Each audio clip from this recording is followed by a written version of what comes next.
ஆரம்பத்தில் சொன்ன மாதிரி தான். முதல்ல நீ ஸ்கூல்ல சேர்க்கும் போது உங்க அப்பா அம்மா யாருன்னு கேட்பாங்க. ஸ்கூல்ல இருந்து வெளியே போகும்போது எந்த ஸ்கூல்னு கேட்பாங்க.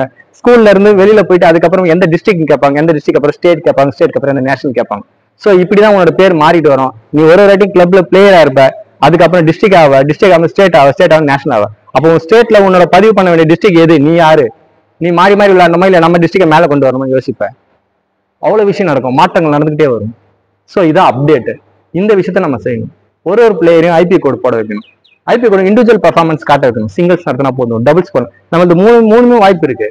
பேர் ஈவென்ட் டபுள்ஸ், நீ ஒரு பேரை செட் பண்ணு, உன் கிளப்பை ரிஜிஸ்டர் பண்ணு. அந்த கிளப்ல 2 பேர் உன் பேர் இருக்கும், மகேஷ் அண்ட் பரமசிவன். யார் எங்க விளையாண்டா தமிழ்நாடு கீழே தானே இருக்கு.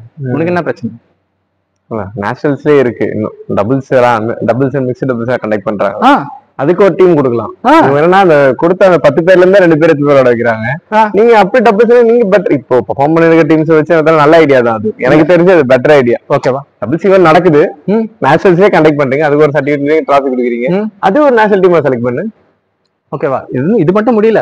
இப்ப இது ஒரு விஷயம். இந்த மாதிரி தான் கீழே ஒர்க் பண்ணும். ஒரு ஸ்டேட் ஒரு டிஸ்ட்ரிக்ட் இப்படி ஒர்க் பண்ணும். ஒரு பிளேயருமே எல்லாமே ரிஜிஸ்டர் பண்ணி தான் ஆகணும். ரிஜிஸ்டர் பண்ண மாட்டேன் அப்படின்னு சொன்னா உன் பேரே தெரியாது. நீ எங்கேயோ கடையில நிற்ப. நீ ரிஜிஸ்டர் பண்ண காசு செலவுப்படாது. அது எங்களுக்கோ உங்களுக்கோ கிடையாது. உன்னோட பிளேயர் உன்னோட முகவரி தெரியறதுக்கு அது. அந்த காசு எனக்கு தேவையில்ல, கவர்மெண்ட்டுக்கு தேவையில்ல, எதுக்கும் தேவையில்ல.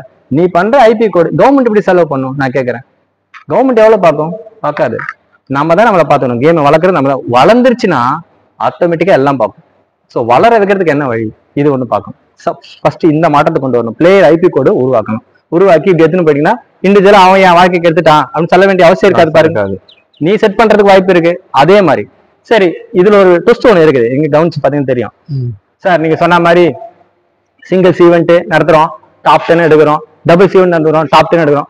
5 டிஸ்ட்ரிக்ட் போனவே எத்தனை பேர் எடுப்பீங்க, எந்த கிளப்ல எடுப்பீங்க அப்படின்னு பாத்தீங்கன்னா நல்லா யோசிச்சு பாருங்க.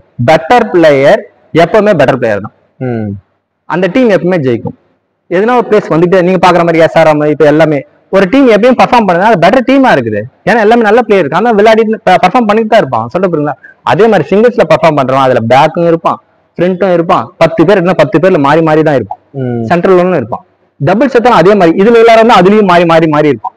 5 டீம் கொண்டு வரான் பாருங்க, அதுலயும் மாறி மாறி தான் இருக்கும். இந்த டாப் 20 பிளேயர் எடுத்து இல்ல 30 பிளேயர் எடுத்து சிங்கிள்ஸ்ல 10, 5 ஒரு 10, இதுல ஒரு 10 பேர் எடுத்தோம்னா இருக்கிறவனே 10 பேர் இருப்பாங்க. அது இல்லாம கீழே இருக்க ரேங்க்ல எத்தனை, அது கீழே இருக்கவங்க ஸ்டேட் மீன்ஸ் எப்படி கடை வரிசைப்படி யாரா இருக்காங்க இருக்கிறவங்களே இருந்தாங்கன்னா அது கீழே யாரா இருக்காங்க மொத்த பேர் எடுத்துடணும். கேம்ப் அரேஞ்ச் பண்ணும், ஃபிட்னஸ் அண்ட் ஸ்கில் அதுல செக் பண்ணும். அதுல இருக்க 10 பேர் இல்ல 20 பேர், 2 டீம்னா 20 பேர். அப்ப பெட்டர் பிளேயர் மட்டும் தான் வெளில போவான். அப்ப பெட்டர் பிளேயரா வரணும்னா அவன் தானே உழைக்கணும். இங்க யாருன்னா வாய்ப்பை தடுக்க முடியுமா? யார் மேல காரணம் சொல்ல முடியுமா? எதுவுமே சொல்ல முடியாது. சரி, இது மட்டும் நடக்குமா? நடக்காது. இதுக்கு அடுத்து நேஷனல் இதே மாதிரி ஃபாலோ பண்ணுச்சுன்னா டாப் இந்தியன் ரேங்க் பிளேயர் யாருன்னு வரிசையா படித்து எந்த டீம், எந்த டிஸ்ட்ரிக்ட், எந்த ஸ்டேட், எந்த பிளேயர் மொத்தமா காமிச்சதுன்னா ஒரு அப்பாயின்மெண்ட் வந்துன்னா அவன் கண்ணுக்கு எது தெரியும் முன்னில்ல. யாரோட வாழ்க்கைன்னு யாருன்னு தடுக்க முடியுமா? அவன் வாழ்க்கை அவன் தேர்ந்துட்டு உன் வாழ்க்கை அவன் கையில கண்ணா வச்சுட்டு போயிட்டே இருக்குமா இருக்காதா? இந்த விஷயத்த செய்யணும். ஓகே, இது நம்மளோட கேமை பர்ஃபெக்டா இதுதான் ப்ராப்பர். இந்த ப்ராப்பர் பண்ணோம்னா யாரும் எடுக்க மாட்டாங்க. சரி, இப்போ இருக்க நல்லவருக்கு மறுபடியும் திரும்ப கொஞ்சம் ரிவேஸ் வந்துடும். நிறைய அந்த வாரியர்ஸ்ல நிறைய விஷயம் வெட்ரன் ஏகப்பட்டது. நான் இதுவுமே ஒரு பர்சனலா ஒரு விஷயத்த சொல்ல விரும்பல, யார மனசையும் சொல்லலாம் விரும்பல. ஜஸ்ட் ஒரு சின்ன விஷயம் தான். நான் ஃபர்ஸ்டே சொன்ன மாதிரி தான், கவர்மெண்ட் பார்க்கக்கூடிய மேட்ச் 1 3 தான். 2 ஈவெண்ட் நடக்குது. வேற எதுவுமே கவர்மெண்ட் பார்க்காது. அஃபிலியேட்டடா வேற எதுவுமே நடக்காது. நீங்க சீனியர்ஸ் விளையாடுறீங்க, உங்களுக்கு என்ன சர்டிபிகேட் வேல்யூ? அது பிரைஸ் தானே வாங்கிட்டு வரீங்க, ஜெயிச்சு உங்க பேர் தானே தக்க வச்சுட்டு வரீங்க. அதனால கவர்மெண்ட் தான் லாஸா? கிடையாது. நேஷனல் ஸ்டேட்டா விளையாட முடியும் உங்களால? எதுவுமே கிடையாதுங்க, எதுவுமே பண்ண முடியாது. அதுக்கு சம்பந்தமே கிடையாது. அப்புறம் ஏன் அதை பிடிச்சிட்டு பெருசா இருக்கணும்னு கேக்குறேன்.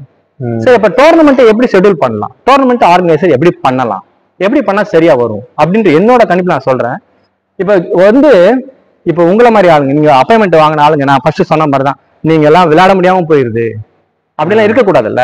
அதுக்கு ஒரு நான் வழி யோசிச்சு எப்படின்னா, ஏற்கனவே பல வேற கேம்ல இருக்கு, நம்ம கேம்ல எப்படி கொண்டு வரலாம்னா கவர்மெண்ட் காட்டுற 3 விஷயம், junior, sub junior, junior, senior, இந்த 3 விஷயம் இல்லாம மாஸ்டர்ஸ்னு ஒன்று கொண்டு வரணும். அதாவது எப்படின்னா, இப்ப நான் உங்களுக்கு வயசு விதத்துல சொல்றேன், under 14 category sub junior, under 17 category junior, above 18 category senior. அப்படின்னா 18க்கு மேல என்ன பண்ணணும்னா 45 வரையும் விளையாடிட்டு இருக்கோம். தேவையே இல்லை. அப்பாயின்மெண்ட் எது வரையும் 26 வயசு இருக்கும். அப்ப 18 to 25 வரையும் வச்சாவே போதும். அதுக்கப்புறம் விளையாடுற அவன் லைஃப் வேஸ்ட். அப்ப அதுக்கப்புறம் பண்ண தேவை. அவன் இதுலயே முடிச்சிடணும். அவன் ஃபர்ஸ்ட் 10 வயசுல பேட்டை பிடிச்சானா 14 வயசுல சாதிச்சிடணும். அவதான் ஃபீல்டு ஃபிக்ஸ் பண்ணணும். இல்லைன்னா 17ல ட்ரை பண்ணும். அவனுக்குள்ள காலேஜ் வந்து +2 முடிச்சிருப்பான். அதுலயே ரூட்டை ஃபிக்ஸ் பண்ணி அடுத்த வாரம் யூனிவர்சிட்டி அடிச்சிடணும், இல்ல நேஷனல் அடிச்சு வேலை வாங்கணும்னு நினைக்கணும். அதுலயும் மிஸ் ஆச்சுன்னா அடுத்த 24 வயசு கடைசி 5 வருஷம் நம்ம கரெக்டா உழைச்சுன்னா உழைக்கணும். இல்லைன்னா விட்டு வேலையை பார்த்து ஓடிடணும். அதுக்கப்புறம் பேஷனா தான் இருக்குமே கண்டி அது பிரயோஜனமா இருக்காது. சோ இந்த கண்டிஷன் முதல்ல நம்ம வந்து ப்ராப்பரா உட்காரணும். இதை தாண்டி இருக்கிற எல்லா விஷயம் நம்ம வந்து என்னன்னா பண்ணியாவும் என்டர்டைன்மெண்ட் ஆகும் ஃபிட்னஸ் ஆகும் க்ரோத் ஆகும் நினைக்கணும்.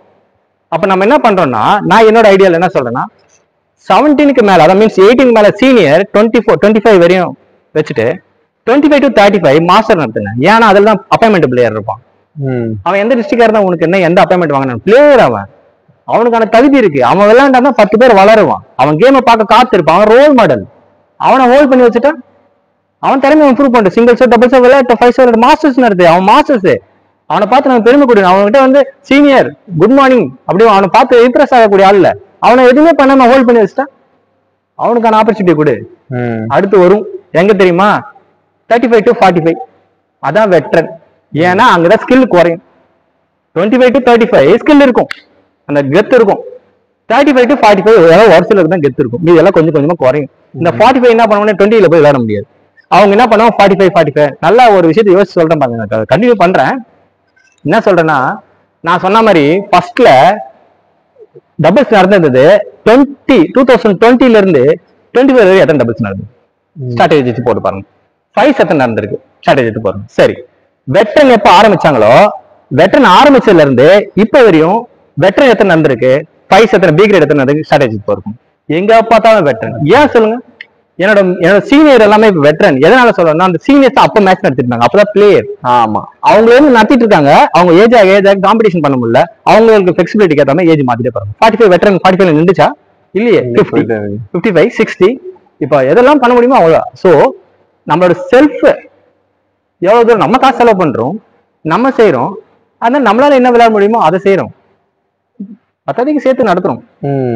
எங்க போகுது கண்ட்ரோல்னா அவங்க ஒரு டீமா ஃபார்ம் ஆகுறாங்க. அவங்களை கன்சிடர் பண்ணாதீங்கன்ற. ஏன்னா அவங்க மோஸ்ட் ஆஃப் சீனியர் அவங்க விளையாடுறதே பெரிய விஷயம். அது ஒரு ரூல்ஸா கொண்டு அதெல்லாம் தேவையே கிடையாது. வெட்டரன்ஸ்ன்ற ஒரு பாயிண்ட் ஆஃப் வியூவே அவங்களுக்கு முன்னாடி மேட்ச் இருக்காது. ஞாபகம் இருக்குங்களா? பிஃபோர் ரிசல்ட் வெட்டரன்லாம் நடத்துவாங்களா? சீனிவாசன் சார் தான் அப்போ திண்டுக்கல் நடத்துறாங்க வெட்டரன்ஸ். அப்ப அது ரொம்ப ஃபேமா இருந்துச்சு. அந்த ஒரு வெட்டரன் வெட்டரன் அதுக்கப்புறம் அவர் அங்க கொடுத்த வேர்ட்ஸ் தான் அடுத்தடுத்து நாங்க நடத்துவோம். அப்படிதான் இப்ப சொல்றேன். நான் நல்லது கிட்ட சொல்ல வரல மகேஷ். என்ன சொல்லுவேன் நல்ல விஷயம் இது எல்லாமே. ஏன்னா அவங்கதான் வந்து ஸ்பான்சர்ஸ். நீங்க சொன்ன பாயிண்ட் ஆஃப் வியூ நான் சொல்றேன். இப்போ நான் கேட்ச் பண்ண விஷயம் இப்ப நீங்க சொன்னீங்க நீங்க பிளேயரா இருந்தாங்க அடுத்த கேட்டகரி மாறும் போது அவங்க இப்ப வெட்டரன் அதிகமா இருக்குதுன்னா அப்ப இருந்த பிளேயர் எல்லாருமே வெட்டரன் நடத்துவாங்க. அதுதான் சொல்றேன் அவங்களோட பிளேயரோட டைம் கட்ட மாதிரி போகுது. சோ அப்ப கேமோட யாரும் யோசிக்க மாட்டாங்க. இது கேமோட மூவ்மெண்ட்டும் பாத்தீங்கன்னா அது நோக்கி தான் போயிட்டு வாரியர்ஸ் குரூப்ல எல்லாம் வெட்டரன் எப்ப பார்த்தாலும் வெட்டரன்ஸ் பத்தி இவன் நல்ல வெட்டரன்ஸ் மேட்சும் போச்சு. ஒரு இதுக்கு தாம்பரம் மேட்ச் போயிருந்தேன். தாம்பரம் மேட்ச்ல நான் வெட்டரன்ஸுக்கு இன்வைட் பண்ணி அவங்க அந்த ஹோல் டே மேட்ச் 2 நாள் மேட்ச் கவர் பண்ணேன்.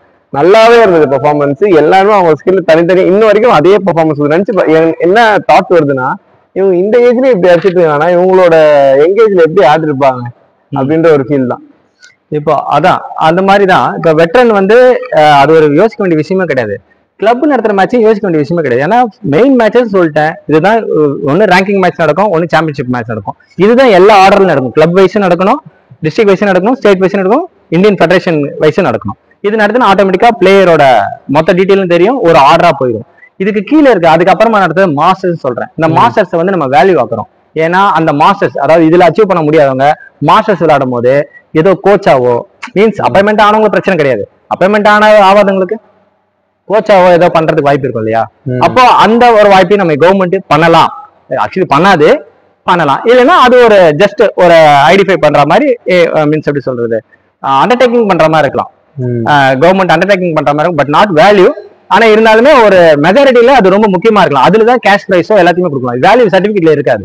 மாஸ்டர்ஸ்ல. இது கவர்மெண்ட் ரூல்ஸ்ல இல்ல, மாஸ்டர்ஸ் ஆனா நடத்தலாம். ஓகேங்களா? சரி, 35 to 45 வெட்டரனா மாறுது. 35க்கு முன்னாடி 25 வரையும் மாஸ்டர் இருக்காங்க. ஏன்னா அவங்க சீனியர்ஸ், நம்ம எப்பவுமே சொல்லிட்டு இருக்கோம். 35க்கு மேல 45 வெட்டரனா மாறுறாங்க. இந்த 45க்கு மேல இருக்கிறவங்க 45 பிளஸ் இல்ல, அவங்களும் விளையாட ஆசைப்படுவாங்க, இவங்களும் விளையாட ஆசைப்படுவாங்க. இவங்களெல்லாம் வெட்டரனா ஆரம்பிங்க. யாரு? 35ல இருந்து 45 வெட்டரன், 45 பிளஸ் ஜம்பிள்டு. ஜம்பிள்டு அதாவது என்னன்னா 45 வயசுக்கு மேல இருக்கவங்க விளையாட்டும். அவங்க ஜம்பிள்டு வயசு ரொம்ப பெரியவங்க, மோஸ்ட் ஆஃப் சீனியர். சரி, ஆனா இதுல ஒரு ட்விஸ்ட் இருக்கும். எப்படின்னா, எனக்கு 45 வயசு இருக்கும், இல்ல சாரி எனக்கு ஒரு 60 வயசு இருக்கு, எனக்கு விளையாடக்கூடிய ஸ்கில் இருக்கு, என் கூட ஒரு 20 வயசு பையனை போட்டேன்னு வச்சுக்கோங்க, நான் நல்லா விளையாட எனக்கு ஒரு நம்பிக்கை இருக்கு. அப்போ இது நடத்துறதுக்கும் இது நடத்துறதுக்கும் ஒரு வாய்ப்பு இருக்கு. எப்படின்னா ஏஜ் பிளஸ் சொல்றேன். இந்த ஏஜ் பிளஸ்னா இப்ப டபுள் சொல்லலாம்னு வச்சுக்கோங்க, 90 பிளஸ் அப்படின்னு சொல்லி போடுவேன். 90 பிளஸ்னா எனக்கு ஒரு 60, என் கூட விளையாட பார்ட்னருக்கு 30 இருந்துச்சுன்னா கூட்டினா பிளஸ் வரணும், ஏஜ் பிளஸ். இது எல்லாமே ஃபன் கேம்ஸ். நான் சொல்றது புரியுங்களா? இதெல்லாம் மேஜர் கேம்ஸே கிடையாது, இதுக்கும் கவர்மெண்ட்டுக்கும் சம்பந்தமே கிடையாது.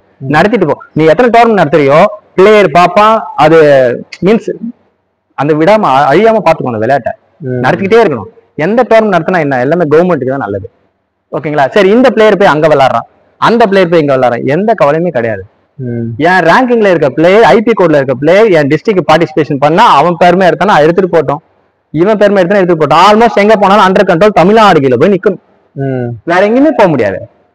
அப்புறம் எனக்கு என்ன கவலை? கவர்மெண்ட்டுக்கு என்ன கவலை? அவன் கவலையே பட வேண்டிய அவசியம் இல்லை. நீ எந்த கிளப், அதே மாதிரி கெட் டுகெதர் பயப்படுறாங்க, கெட் டுகெதர் நடத்துறது. இதெல்லாம் ஏன் விளையாட ஏன் பயப்படணும்? விரும்பி ஏன் விளையாடுற? விளையாட ஏன் பயப்படணும்? நீ எங்க விளையாடுறதுனால கவர்மெண்ட்டுக்கு என்ன லாஸ்ன்னு நான் கேட்கிறேன். ரூல்ஸ் அண்ட் ரெகுலேஷன் என்ன சொல்லுது? நான் 3 விஷயத்த ஃபோக்கஸ் பண்ணுவேன், அதை தாண்டி வேற எதுவும் ஃபோக்கஸ் பண்ண மாட்டேன். அப்ப அந்த விஷயத்தை நான் ஃபோக்கஸ் பண்ணி நீ எங்க விளையாண்டு எனக்கு என்ன வந்தது? ஏன்னா லாஸ் இருக்கா? எதுனா பிளே எதனா பண்ண போறாங்க, இதை ஏன் பெருசா பேசிட்டு இருக்கீங்கன்னு இன்னும் தெரியல. சொல்ல இது அவசியமே கிடையாது. ஸ்டேட்மெண்ட் கொடுக்கறதுக்கே அவ்வளவு பேர் யோசிக்கிறாங்க. நான் இதெல்லாம் வந்து எப்படின்னா, இதெல்லாம் வந்து நான் யாரும் குறை சொல்லல, இதெல்லாம் ஒரு விஷயமே இல்லைன்னு சொல்றேன்.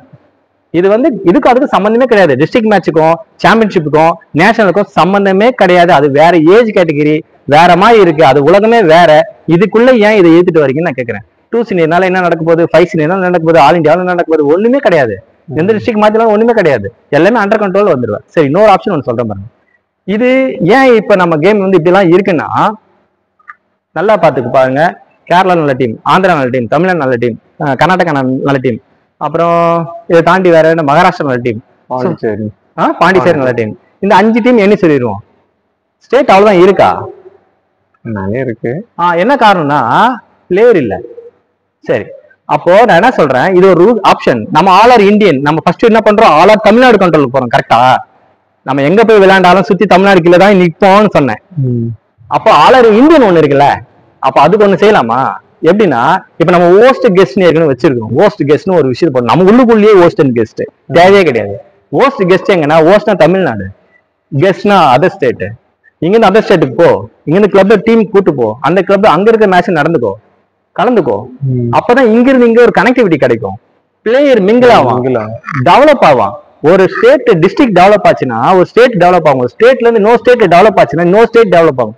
எவ்வளவு பிளேயர் டெவலப் ஆகுதோ அவ்வளவு ஸ்டேட் பிக்கப் ஆகும். பிக்கப் ஆச்சுன்னா அத்தனை பிளேயரும் விளையாட ஆரம்பிச்சாங்கன்னா, எல்லாரும் விளையாடும் சொல்ல முடியாது, அத்தனை ஸ்டேட்லயும் பிளே இருந்தானா எந்த கவர்மெண்ட் நிறைய பேர் விளையாடுறத ரெஸ்ட்ரிக்ட் பண்ணணும்னு நான் கேட்கிறேன். சிம்பிளாவே. அப்புறம் ஏன் இதை பத்தி இவ்வளவு பெருசா யோசிச்சிருக்கீங்க? ஒண்ணுமே கிடையாதுமா, ஜஸ்ட் யோசிக்கணும், அவ்வளவுதான். ஒரு ரூல்ஸ் அண்ட் ரெகுலேஷன் வருதா, முதல்ல அதை ஜஸ்ட் யோசிங்க. என்ன இது, இதுக்கு என்ன சம்பந்தம் இருக்கு? அதை ஆக்சுவலி கிளாரிஃபை பண்றதுக்கு விஷயம் நிறைய. நம்ம இப்ப நான் இதை வந்து நான் நிறைய பேர்கிட்ட பேசணும்னு நினைப்பேனா, இதை பேச நினைக்கும் போது எல்லாமே நம்ம எதிர்த்து பேசுற மாதிரி நினைச்சுக்கிறாங்க, கேள்வி கேட்கற மாதிரி நினைச்சுக்கிறாங்க. இது கேள்வியே கிடையாது. இல்ல, இப்போ நடந்த ஃபைனல்ஸ் மேட்ச் அப்போ பாபு மனோகர் சார் ஒன்று பேசினாரு. லாஸ்டா லைவ் பார்த்தவங்க எல்லாருக்குமே தெரியும். பாபு மனோகர் சார் கடைசியா ஸ்பீச் கொடுக்க போறாருன்னு சொல்லிட்டு நான் லைவ்லயே சொல்லிட்டேன். அவரு கடைசியா சொன்ன விஷயம் தான், ரைட்டுன்னு இருக்கா, அதுக்கான பேக்ரவுண்ட்ல இருக்க விஷயம் எல்லாம் சரியா இருக்கா, கேள்வி கேளுங்க. அவர் சொன்ன லைம் லைட் அந்த ஒரு விஷயம் தான். நீங்க விளையாடிட்டு இருக்கீங்க, கேள்வி கேட்க சொல்ல, ஆக்சுவலி என்னன்னா புரிஞ்சுக்க சொல்றேன். சரியா இருந்தா கேள்வி கேளுங்கன்னு சொல்றாரு அவரு. நீ கேள்வி கேட்கற அவசியம் இல்ல மகேஷ். நான் என்ன சொல்றேன்னா, கேள்வி கேட்கறது தப்புன்றேன், நீ புரிஞ்சுக்கிறது தப்புன்னு நான் சொல்றேன். நீ புரிஞ்சிருக்கிற மாதிரி நீ ஏமாற போறது இல்லை. ஏமாறம் முக்கியமா, ஏமாத்துற முக்கியமான, ஏமாறம் தான் தப்பு. ஆமா, சொல்ல நீ புரிஞ்சுக்கல, அப்புறமா எல்லாமே செய்யறேன். ஒரு ஜஸ்ட் ஒரு சிம்பிள் எனக்கு ரெடின்னு சொன்ன விஷயம் ஆக்சுவலி அவர் ரொம்ப பிடிக்கும் எனக்கு. அவர் கேம் எல்லாம் அவுட்ஸ்டாண்டிங். அவர் ரொம்ப பிடிக்கிற விஷயம் அது மட்டுமே எனக்கு. அவர் கேம் மட்டும் எப்பவுமே லைக் பண்ணுவேன். அவர் சொன்ன வார்த்தையும் ஒண்ணு ரொம்ப முக்கியமா இருக்கும். அதெல்லாம் காது கொடுத்து கேட்பேன். அவருக்கு பொறுத்தவரை நாமெல்லாம் ஒரு பிளேயராக கன்சிடர் பண்ண மாட்டாரு. மேபி இருந்தாலும் என்னை பத்தியும் அவர் பெரிய சீனியர். அவரு சொன்ன வார்த்தை எல்லாரும் சொல்றதையும் கேட்பேன். ஆனா நம்ம முகத்தோற்றமோ பாடி லாங்குவேஜோ தெரியல, எல்லாருக்கும் நம்ம தப்பாவே தெரியும். அதனால நம்ம அது இப்படிலாம் காமிக்கலாம் முடியாது இல்லையா. அது பழகினாதான் தெரியும். ஒருத்தர் மூலியமா ஸ்ட்ரைட்டே இப்ப நான் உன்னை பத்தி தப்பா சொல்லிட்டேன்னா அவன் உன்னை பத்தி ஃபர்ஸ்ட் தப்பா தான் நினைப்பான். நீ பழகிறத வச்சுதான் அவன் அப்புறம் மாத்துவான். சோ பழகும் போது சில இதெல்லாம் எடுத்துக்க மாட்டாங்க. பிளேயரா இப்படி எல்லாம் யோசிக்கும்.